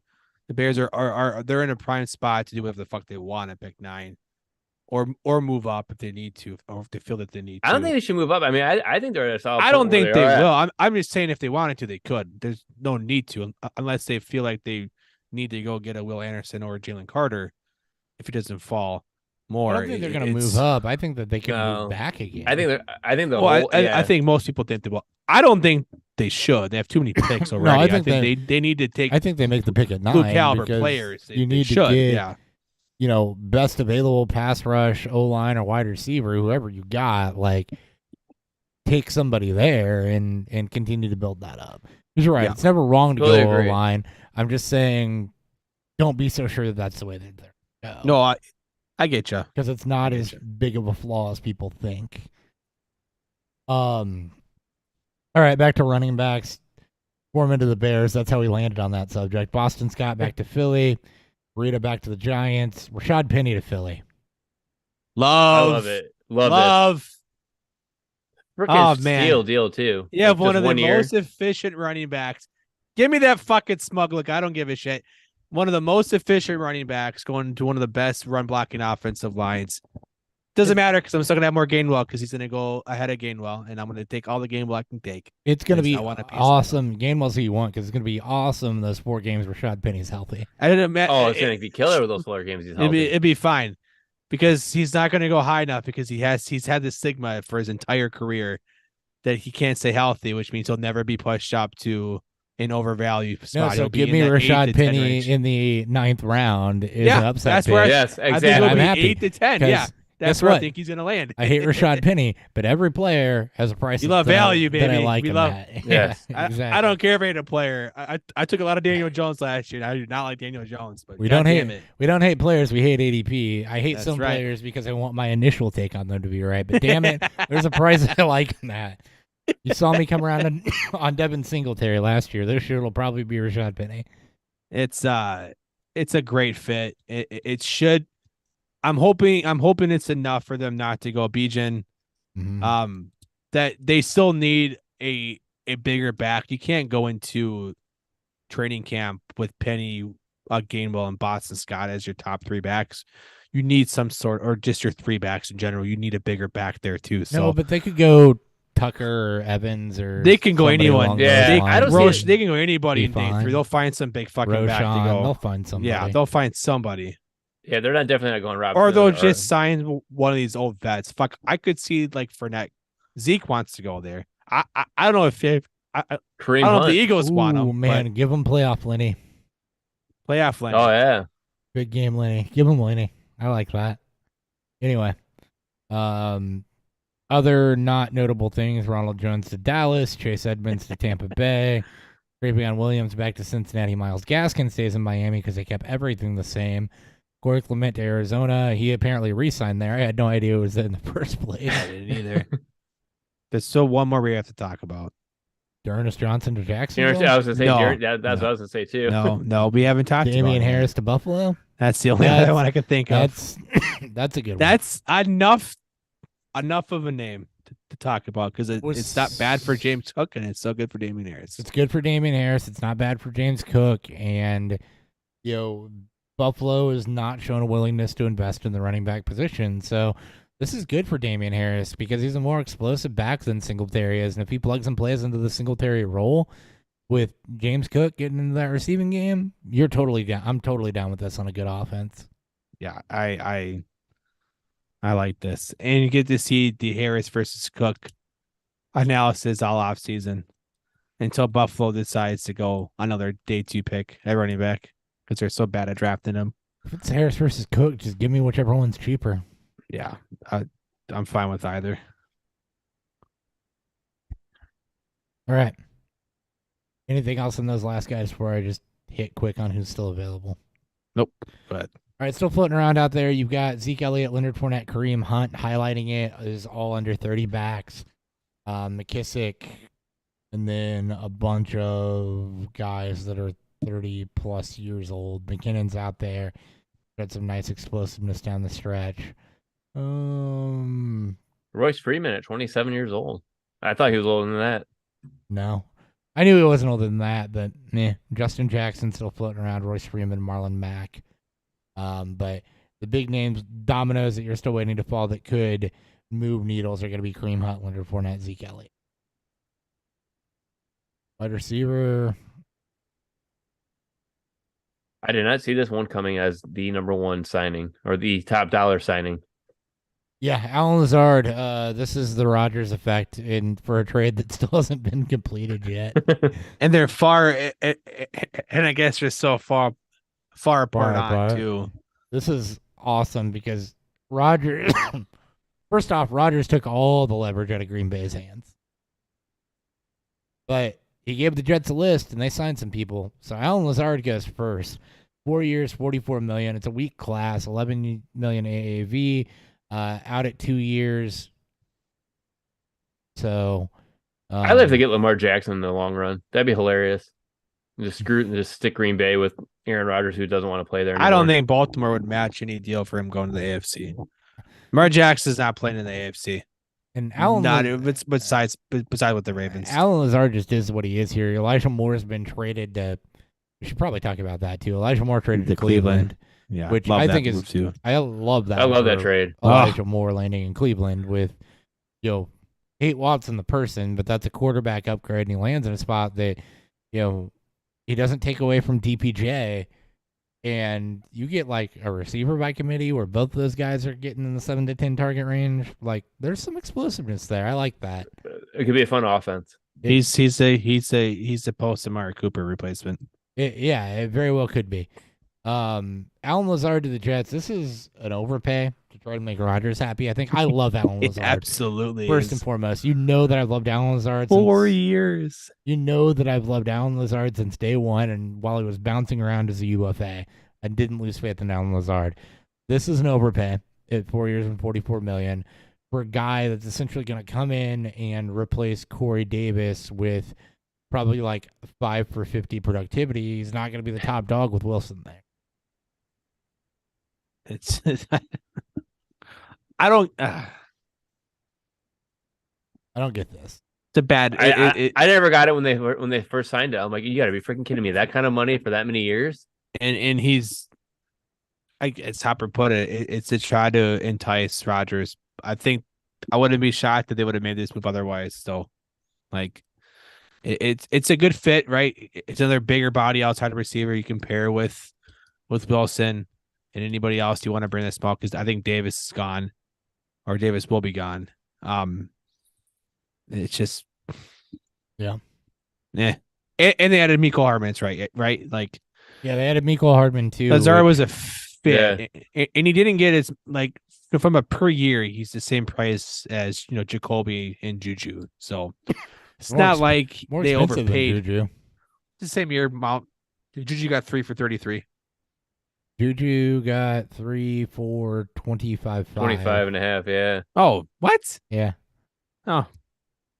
God, it's even worse. Jacoby Myers got 3 for 33. Jacoby was 3 for 33. Juju's 3 for 25. Thielen 3 for 25. So. I thought he got 1 million more than Jacoby, is what I saw. Nope. Not looking at Spot Track. I trust their numbers. I would try some more. Yeah. Interesting. Jacoby Myers to Vegas. We talked about this a little earlier with them having a bunch of slot receivers, and that's what this is, really. You wonder how this is going to fit with Renfro. We saw the Giants try to do this. It doesn't shape up well for McDaniels. I like Jacoby Myers, but I like Jacoby Myers a lot more playing out of the slot than outside. And as long as Renfro is still in Vegas, he's playing the slot, not Myers. Myers drawing top coverage is scary. I mean, there's Adams going to draw top coverage. Myers, but then you also worry about the volume for Myers too, not being the top guy anymore, playing out of the slot. I mean, honestly, I think Myers will end up being a value. Given Adams' age, Myers was able to command his target share with the same offense that he's going to be now moving in. Yeah, but there wasn't anybody around better than him is the problem. Well, sure, but again, he's moving from a lower passing volume offense to one that we expect to throw more, just given He's always had what limited we expect from upside. his So this offense. is Yeah. another one of those wide Yeah. receiver three type True. plays Yeah. along with Yeah. Lazard, right? He's a floor. He's a floor. Yeah. Juju taking over for Jacoby. I like the talent of Juju more. If he gets the same volume that Myers was getting, Juju taking over for Jacoby in New England, I think is actually a better landing spot than Myers to Vegas. I think, it's not an upgrade from the Chiefs necessarily, but it's still better than the first two guys we talked about, I think. I mean, yeah. I mean, Myers to me is still he's just a bench piece. I mean, 67 receptions, 804 yards, and he like tripled his touchdowns up to 6, which is twice as many as he had last year, or 3 times as many as he had last year. 3 times as many as he had in his career. Yeah. Well, then after that, before that was all 0-0-0, but he's just wide receiver 4, wide receiver 5 depth to me. He's a best ball play. Sure. They're all best ball plays. Juju. So weird that I keep seeing conflicting reports about Juju's contract. Yeah, what I'm showing is 3 years. Sport Tracks is 3 for 25.5 with the 7.5 guaranteed or signing bonus, and then which I think is what's being accounted for. When you see articles posted for 3 for 33, I think it's the signing bonus that's being incorporated into that deal, which shouldn't matter, but it's the only logical explanation I can have for it. But either way, I mean, it's Lazard got overpaid. He did. Yes. Lazard got overpaid. Juju, I think, landed better than the other two because he's going to land into some form of volume at least with New England, which is good. He didn't necessarily have insulated volume in Kansas City despite it being a better offense. He's got to be guaranteed probably 8 to 10 targets a game in New England. It's just going to be a matter of what can he do with them and how efficient can he be with those. But that's wide receiver 3 floor with upside. I will take that out of him. Anything else there? No, I was going to say Adam Thielen here. Yeah, Adam Thielen, 3 for 25 in Carolina. This is one of those that could go one way or the other. He's 32 years old. If he's got anything left. He sees a Super Bowl. Yeah. If he's got anything left in the tank, then okay. But I mean, fancy-wise, we're always relying on him. He was all touchdown upside the last couple of years, and then last year, those touchdowns weren't there, so he actually failed us. Yeah. Yeah. If it's touchdown upside, he lands in an offense that's probably going to be a little iffy. Right? 32 years old. I mean, this is one of those that could go one way or the other. He's probably going to be like this late 9th to 11th round pick that, because you see that the upside could still be there. You want to see it, but there's a high bust potential.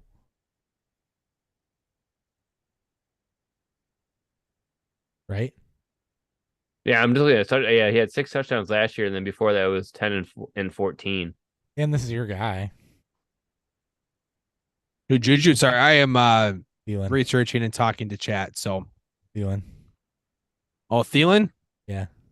I mean, it was. I'm happy he got the contract he got. Minnesota offered similar money. Slightly less than what the Panthers was. I'll always root for a player that can maximize their earnings. So Thielen, it's an overpay regardless because you're paying for what he was, not for what he's probably going to be. And he's moving from an offense that was a top 5, top 10 passing offense to a lower scoring offense. I don't see Thielen going double digits, but he's a good red zone threat for a team that doesn't have any red zone threats. So it just depends on how you feel, how the offense is going to operate when they get down there and how many red zone trips they'll have and how many goals they can have. Because Thielen is a really good goal type of receiver. He is very smart, intuitive. He's a great zone receiver. It's just the injuries where he's at in his career now from his athleticism based on those injuries. It's just he's not the same player, but he's smart. He'll be a good option for those attempts. It's too much, which is why there's no need for Minnesota to re-sign him. That was the whole point. So I'm glad he got the money though, because big Thielen fan. Yeah. Robert Woods to Houston, 2 for 15.2. Another low volume offense with a receiver that's just kind of, does he have anything left? He'll be the number one guy. Yeah. For now. at least, yeah. Till JSN Was it goes going to there. be Nico Collins? Yeah, no. Yep. Darius Slayton. That's right. There's a Brandon Cooks trade too. That's right, for 5th and 6th. Yeah. Where'd he go? Dallas. Dallas, for the same price they paid to ship out Amari Cooper. That's actually not bad. I like that landing spot too. Yeah. It is. Yeah, He is a better that's- deep threat than Michael Gallup. He can put Yeah. Michael Gallup into his more traditional role. Yep, and that's gonna put Brandon Cooks right back into that 1,000+ yard a season discussion with as much as Dallas throws traditionally. So that's good. I like that for him. Darius Slayton, 2 years, $12 million. Don't care. Who is Deontay Hardy? Oh, God. Falcons. No, I he think was he New came from Orleans. Atlanta. Oh, I'm sorry, New Orleans. Or maybe it was both. I don't know. He's a guy.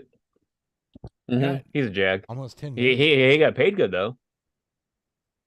That's the agent that Lamar Jackson. Deontay Hardy played for New Orleans. He had 59 targets in 2021. Good. Wide receiver 6. Had no idea. Interesting. See, learn something new every day, right? All right, on to more common names. Ashton Dulin back to Indy. Mikael- Yes, let's go, baby. 2-year deal. And Paris Campbell out. Paris Campbell to the Giants on a 1-year deal. Another slot receiver for the Giants because they need more slot receivers. At least he's a more explosive This is receiver. fast, When yeah. healthy, he has to stay healthy though. That's his biggest downfall. Hey, we're not talking health. We're just saying at least he's more explosive. That's right. Giants do love their slot receivers, though. Because then they re-signed Sterling Shepard, too. They did. Yes. They're Uh, soon to be wide receiver coach. Yep. Mecole Hardman to the Jets. We talked about that one earlier, so we'll just gloss over that. Braxton Berrios to Miami, back to where he played college ball. I like that signing to play. Number 4. He can play. He'd be a kick. 4. I'd be, Forward. no, I think he's Three. more of a special teams. Hill. Yeah. Because his Hill. He'll be a punt returner. $3.5 million Oh my for a punt God. returner. Hey, you're fuck is blanking his on a guy name? you shouldn't be blanking on. No, I know. Jalen Waddle. Waddle, Hill, and Wilson. Cedric Wilson. Yeah. And then Berrios and River Craycraft. Just throwing out names. No, you're just making up names, man. Nah, he'll be a 3 or a 4 there, though. I depends on what they want that third receiver to be. I think the difference between him and Cedric Wilson is that Braxton Berrios gives you somebody that can work intermediate really well, where Wilson's more of a field stretcher. Actually, Any play special teams, so he's got Yeah. to probably confirm roster spot. You can finally take Hill out of those punt returns or nothing. So right, and I think Berrios gives you a little different dynamic at the receiver position, at least. So I think he's got more speed too, like more Especially speed and since- elusiveness, right? he'll give Yeah. you some wide receiver 4. Like he's a wide. Like I still think he's the 4, but He's a- he'll be on the team regardless like because he'll be the punt a returner. last round pick for me in one of those depth spots that I really Yeah, have. Exactly. Sure.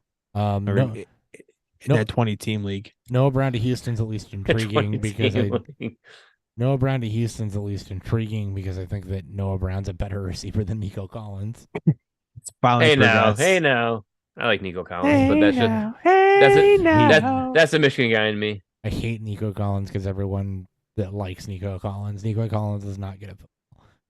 So I like Noah Brown though. They're still going to go receiver top. Oh, they Top 2 days. They will, but as of So right now, I they're think gonna go- Noah Brown's a 2 on a 1-year deal. So not a team that is Yeah. going to have to throw. That's fine. It's going to be Robert Woods and Mike Gesicki catching all the fucking, or not Mike Gesicki. I'm sorry, Dalton Schultz catching all the targets, anyways.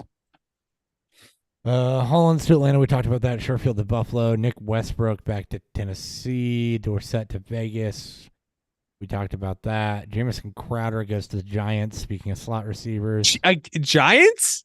yeah, Like, 1-year what? 1-year the deal for fuck? Crowder to the Giants. And they traded for Darren Waller. Like, what the?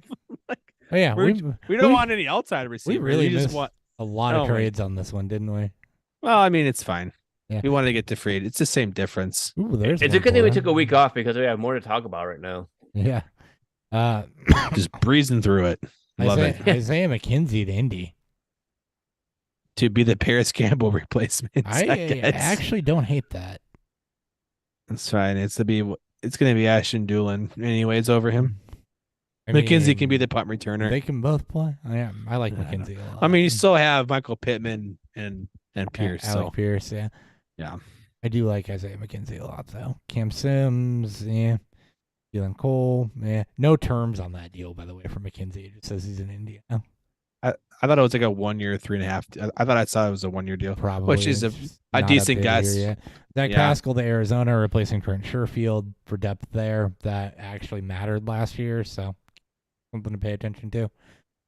Just something to know. Trent Taylor back to Cincinnati on a 1 year deal. Yeah, Goldilocks is back. Your guys that are still available at the wide receiver is very uninspiring. Just like the call of the class was. DJ Chark, Randall Cobb actually still listed as available, so apparently he's going to the Jets. We know he's going to the Jets. Yeah, Nelson Aguilar is still out there. Chosen Anderson, Kenny Galladay, Marvin Jones, Julio Jones hasn't retired yet. Or did he? N'Keal Harry. Green. Byron Pringle, Jarvis Landry, N'Keal Harry, Olamide Zacchaeus, Sammy Watkins. Lot of names that you know. East Goodwin, Demir Bird, Rashad Higgins, Jake Kumaro. It's a long list. It doesn't end. Odell Beckham Jr. Long list. Justin Watson. Yeah, Watson. And then wherever Hopkins decides that he wants to get traded to. T.Y. Hilton, Marquez Callaway. There's a lot of nothing there. A lot of old or nothing. Or both. All right. Petting class. This should be quick, and then we'll just gloss over some of the other big moves. See if there's anything we like. Hayden Hurst, 3-year deal with Carolina. We talked about that. Gives them some gives them a good two-way tight end that has some receiving upside when you need some. I like Hayden Hurst. And the role he's filled into. I hated the draft capital. So you hated him when you pre-draft, and then when he got horrific first-round DC. The first-round DC was stupid. Yeah. But he has developed into a nice, like, should have been nobody, kind of middle of the road player. But the first he's carved himself a role. The first round DC was dumb. I hated the draft capital, and I hated that most people had him as a tight end 1 because he wasn't the tight end 1 in that class. Doesn't mean he couldn't be decent. You know, somebody's got to pour ice water on that shit. Sometimes. Josh Oliver to Minnesota on a 3-year deal. Josh Oliver is somebody we actually liked a lot for his athleticism and receiving prowess, and he's developed into a good blocker. One of the best in the league. Yeah. Which is great because you needed one of those with an offensive line that has struggled to stay healthy, and when you have Kirk Cousins as a quarterback, you need extra protection. And you got Hawk, so. Yep. And they're paying you to block, so I mean that's nice. That's a nice payday for a blocking tight end. Yeah. Dalton Schultz on a 1-year deal to Houston. It was reported he turned down a 3-year deal. It didn't say with what team. It was last year, and he turned down. He bet it on himself, and it failed. Yeah. It was last year when he was playing on the tag. He turned down a 3-year, $39 million deal. Should have taken it. And now he's in Houston. I don't, for how tight ends are, guys, if he stays healthy. Look, he's a tight end 1 if he stays healthy, right? He's still young. Yeah. And he'll be 27 by season start. Who the fuck is going to Robert Woods? Right. Nico Collins? Who's going to catch passes? Whoever they draft? JSN? No. They're going to go Bryce Young, so they're going to need to have, he's going to need to throw at somebody working those intermediate Bryce Young and underneath routes. They're going to go Stroud. They're going Bryce Young. Bryce Young's the first one off the board. Yeah, Stroud's first one off the board. Stroud's the betting. Nope. A betting odds is all on Stroud 101 right now. All right, we'll find out that Thursday. We're all there. Panthers sent 11 fucking people to the OSU Pro Day. 11 people. 11, Chris. you gotta unmute yourself. 11 fucking people. You gotta click unmute on Zoom. I did. I got it. I muted him. Stroud. It's gonna be Anthony Richardson just so I can fucking rub that. Because it's never going to happen, but I don't care. I hate you. Have I told you that recently? I know you do. Chris Manhertz to Denver. Okay. Mike Gesicki to New England. I actually like that. Yeah. An actual athletic piece. He's taking it and is gritty. And he's fuck no, worst He's gritty gonna I've ever practice seen. that gritty. Hey, he won't. He's too white. He's too white. No, I love the move. He doesn't have any fucking rhythm to him. Gaseki's going to be a solid pickup. He's going to be a solid championship piece in Dynasty. It's a 1-year deal, but he'll get some utilization. Championship piece. He's Sorry. a nice low buy. Sorry, if you're a championship contender, he's going to be somebody that you buy low on to fill Give out up your a tight third end round pick position for. because That's remember, fine, only yeah. 2 people in the league have a tight end that's dominant and everything else is up in the air. It's So. just- What well, do it's you really think- just one now with Kelsey. I don't know who. Why do you think anyone I've else is traded truly for dominant? one each of the last 5 years? Kaseki doesn't need the block, Rock. That's what they have Hunter Henry for. Right. Who also can't block. So they traded away their best blocking tight end. He's in Atlanta now. That's all right. They got people that can block. Hold on. Yeah. His old line can block for him. It's Mac Jones. He's mobile No. enough. No, they've got Matt Sokol. Yeah. Scotty. That guy. Scotty Man, Washington. so cool. You had to go Scotty look it up, Washington's got to be the most 90s name ever, man. right? Scotty Washington. Was he on the Bulls? Scotty Washington. Yeah. From the Chicago Bulls. He was point He's guard for back Chicago up to Bulls. Tony Kukoc. He's the guy on the end of the bench. he was He shooting sits guard. there. I got a ring, guys. I contributed. Yeah. He's a Ronald Jones of basketball. I did stuff. The Melvin Gordon of basketball. 2-time Super Bowl winner, Ronald Jones. I may add you. Ronald Jones won 2 Super Bowls. Yes, he did. Somehow. And Dallas. That was a great tweet. He goes, man, whenever you can add a 2-time Super Bowl winner to your roster, you just have to. Ronald Jones, 2 Super Bowls. Who would have Hey. thought? How about them Cowboys now? He's a goddamn cockroach. He just knows where to stay long. Melvin Gordon finally got himself a ring. Yep. Yeah, Melvin Gordon. If None you of them can't chase contributed to anything, but they got a ring. Yeah. If you can't chase it, just sit on the bench for it. There's the show title, Ronald Jones Cockroach. Ronald Jones, 2-time Super Bowl champion. It's Yeah, fun, there you right? go. 2-time Super Bowl champion, Ronald Jones. Jordan Akins, 2-year deal, Cleveland. Yeah, meh. Sure. Austin Hooper. You got David Vegas. Njoku there, so I'm we not talked really about worried. that. Donald Parham back to the Chargers. Robert Tonyan to Chicago. What is up with all Green Bay tight ends always going to Chicago? Hmm? Jimmy Graham went there. Jimmy Graham was only in Green Mercedes- Bay for a season. Mercedes But he Lewis came went over there. from Green Bay to Chicago. Yeah, like every Green Bay tight end goes to Chicago, no matter like where they came Mercedes from. Lewis is prior going to to- go to the Jets. We all know that. I Yeah, feel but like, Mercedes Lewis has He played actually like did all go the to the other... Jets. Actually, he did go to the Jets. I I feel think like he did. that's false. Mercedes Lewis was Like, drafted when I was in high school. Jimmy Graham is the only other tight end I think that's gone Green Bay to Chicago. And I don't No, I think could have sworn they have like few of them. Quite a few of them have already gone from Green Bay to Chicago. I don't Oh, think either so. way, And I don't think of Either Jimmy way. Graham as being associated with Green Bay. He's always been Seattle and New Orleans to me when I think of where was Jimmy Graham. Like Green Bay Green Bay was just a stop that didn't work out. yeah. Good times. Robert Tonyan to the Bears. Yeah. To compete with Cole Kmet, I guess. Cool. Don't not gonna drive either. Don't really care. Don't draft either. OJ Howard to Vegas. Ross Dwelly stays in San Dwelly. Francisco. Cameron Brate will likely retire, so some names that are still available. Super Bowl Yeah. winning. Cameron Brate. Dan Arnold, Jeff Swaim, Mercedes Lewis, Adam I thought Mercedes Lewis Shaheen. signed with the Jets. That's what I seriously thought.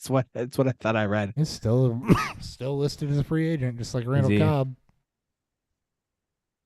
Irv Smith, huh? Kyle Rudolph, Irv Smith. I mean, I Irv think you Smith's see Irv Smith interest- go they're somewhere just Irv good. Smith's interested only in- 24.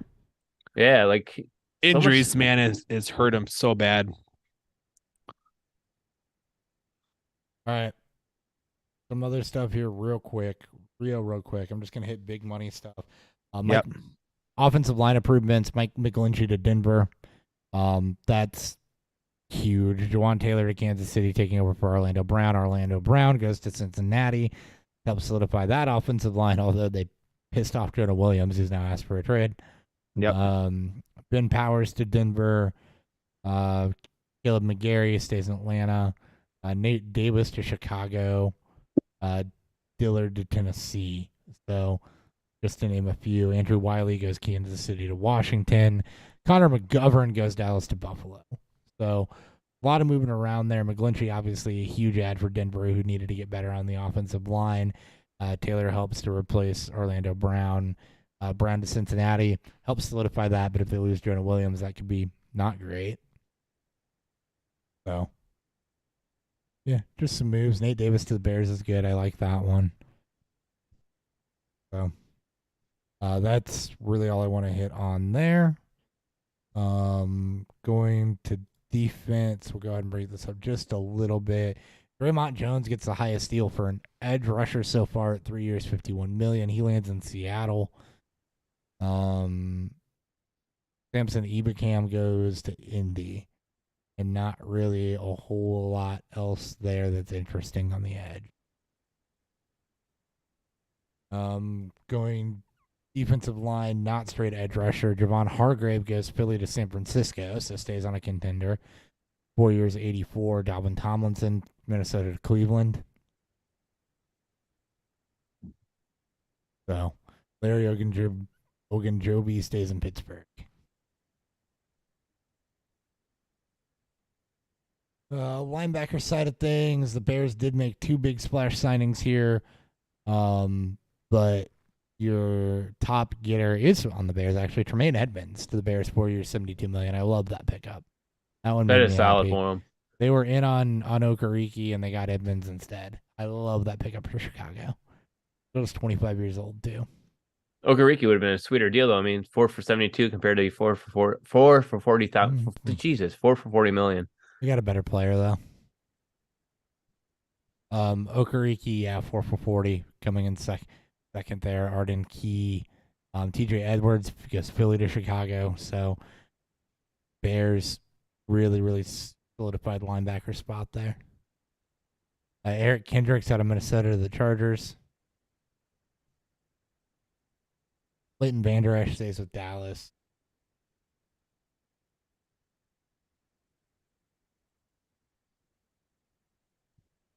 It was a solid defense moves for them.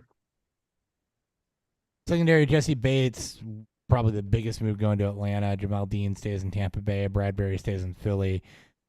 Cam Sutton goes to Detroit. Good pickup there. I love that deal. I also like Von Bell going to Carolina, too. Yeah, that definitely helps them out for sure. Yeah. Cincinnati's defense is really falling apart here, based on like where you see like where all their top Good, players more are going. offensive, more throwing than. That's what that. Yeah, I was just gonna say that. I hope this kicks up the offense more.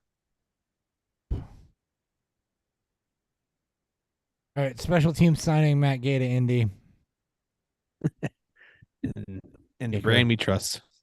Matt Prater stays. Joe Cardona stays. Andrew DePaola to Minnesota. Long snapper. That's right. You got paid. You get paid $4 million. I don't care. He's an all-pro lawn snapper. God damn it. All-pro long snapper. All-pro lawn snapper. Zerline stays with the Jets. Joseph stays with Minnesota. Ugh. Badgley stays in Detroit. Jake Bailey the punter, goes to Miami. Eddie Pinheiro stays in Carolina. How does Matt Gay get a 4-year, $22.5 million deal as a kicker? Because kickers matter. Yeah. Okay, but then Matt Prater got 2 years for $7.5 million. Bro, for the brand. Age, I guess. Yeah. He's okay, yeah, he's got like by 10 years. Yeah. Is it really that much of a difference? 10 years. But Greg Joseph got like $2 million. Yeah, I know. It's terrible. It's fine. Joseph is not as good as Matt Gay. We give you kicker news on this show. That's gay.